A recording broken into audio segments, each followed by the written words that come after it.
So when you use all on a single column, it returns a unique list of the items on that column. We have two other functions that does exactly the same thing, returning unique lists of what you have on the column. The first one is values. So if I type in values and I'll press my tab key to open parentheses, you can see that values also have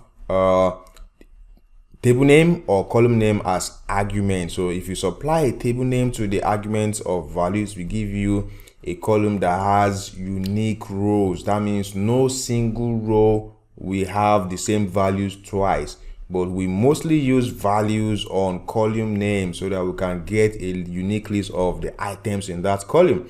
So if I say values of states, for example, so values of location states,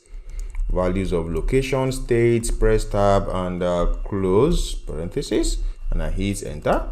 This will only give me unique list of all the states that we have. Okay, so in this case 49, I don't know which two states are not here. So that's values, and this thing does exactly the same thing, except that they have slight variations when you start using them in a measure, which are some technical variations basically. So if I come here and change this to distinct, so distinct,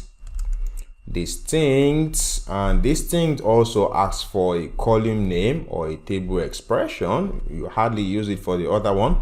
So distinct on a column name, I want to use it on location states. Of course, I expect it to return the same thing, a list of states that has just 49 rows.